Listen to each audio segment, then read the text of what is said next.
Hi guys, ako pala si Belly. Cargador ako dito sa Taiwan and magto 2 years na ako dito sa June. And ngayon nga, ay nandito ako sa Taipei kasi daw magta-travel ako. Magta-travel, joke lang. Bagay yung boses ko, lintex na yan. So dito ako ngayon sa Taipei kasi nga pupunta daw kami ng Shilin Night Market. But before kami pumunta ng Shilin Night Market guys, pumunta muna kami ng Taipei 101. Siyempre, pumunta kami doon sa observatory and tinignan namin yung kagandahan ng Taipei. So itong Shilin Night Market, isa daw to sa mga pinupuntahan ng mga dumadayo dito sa Taiwan kasi marami ka daw makikita dito. Katulad niyan, o 'di ba? Nakita ko. Hi guys, and bumili ako. Dito ako sa Shilin Market and bumili kami ng ito. Ipay lang, ipay. 180. Sobrang mura tapos pina-adjust ko din. Hindi siya mag-adjust. Hindi pinakita yun. Ito. Yan o. And then, nandito kami sa street food ng, ano yung Shilin Market? Shilin Market. Yeah. Shilin Night Market. Shilin Night Market. So, i-try namin yung ano nila dito. Yung street food. And hindi pa kami nagdi-dinner. Ito yung ano, stinky tofu. Sabi stinky tofu. Yan, di ba yan? So, as you can see, sobrang busy ng street. Pero wala naman tao sa video ko. Pero totoo guys, pag nandyan ka, maraming tao talaga dyan sa street. So ngayon, naghahanap kami ng makakain namin kasi gutom ng mga person.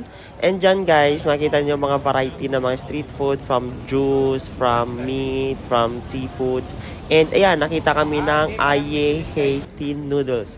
So may Michelin guide siya. So nakita namin yung Michelin, kaya pinili namin siya. And marami kasi nakapila, so sabi namin i-try namin. So yan yung best seller nila. Yan yung parang pansit lang na may noodles.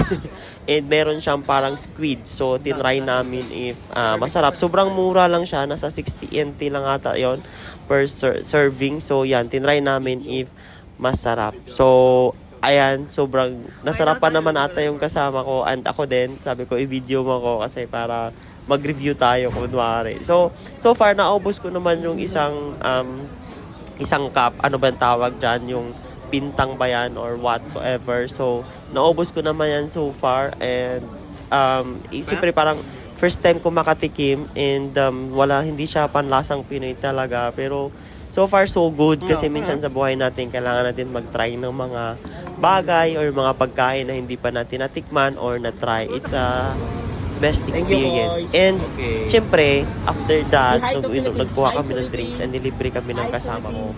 Thank you so much, boys.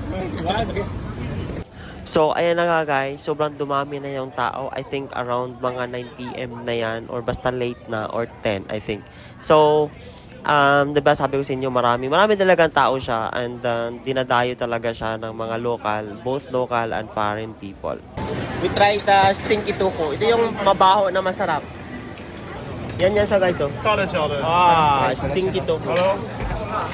Small one. Only one. Small one. Yes. May small lang kasi hindi naman na maubos din. Spicy. Spicy.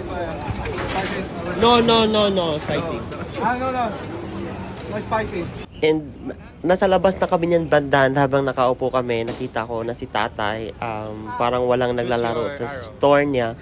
And parang naalala ko yung tatay ko sa mga moment na yan. And sabi ko, sige, itry ko maglaro. And first time ko maglaro ng darts ba yan or somewhat ganyan. So first time kong talagang maglaro niyan and para lang magkaroon ng benta si tatay.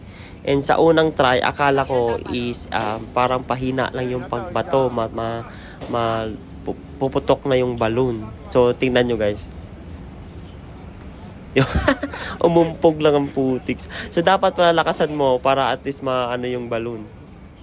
Maputok siya. Ayun. So dyan nilakasan ko na and talagang binigay ko yung best ko na matarget talaga yung mabalon. And sobrang sobrang galing ko diyan kasi so far na-hit ko yung 4 na remaining na yung darts ko. So ayan, 'di ba? So sobrang saya ko diyan kasi it's my first time na maglaro and nakuha ko agad yung naputo ko agad yung 4 na balon and nagkaroon ako ng prize.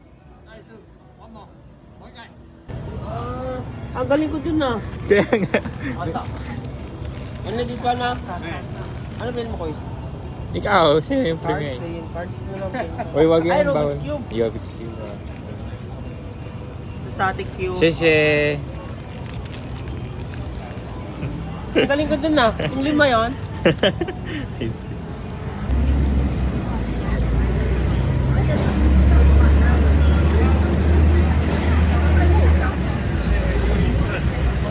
Mabaho. Na.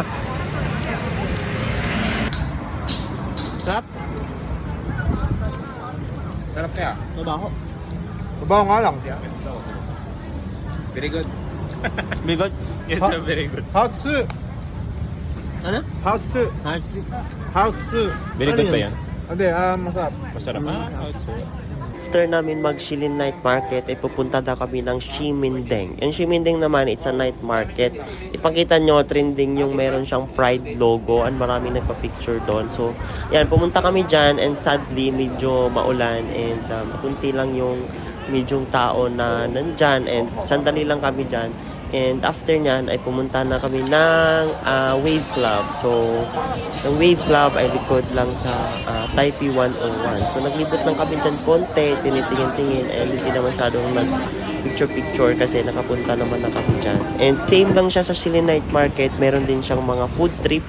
So, kung ano-anong food na pwede mong kainin. And, ayan na. And dito lang, hanggang dito lang yung video. And, salamat sa panonood. And again, ako pala si Bailey and factory worker dito sa Taiwan for almost 2 years already. And thank you and bye-bye and shout out. And sa mga nag-a-apply dyan, good luck and God bless. And as always said, always believe in yourself and God is good all the time and all is well. Bye-bye. God bless.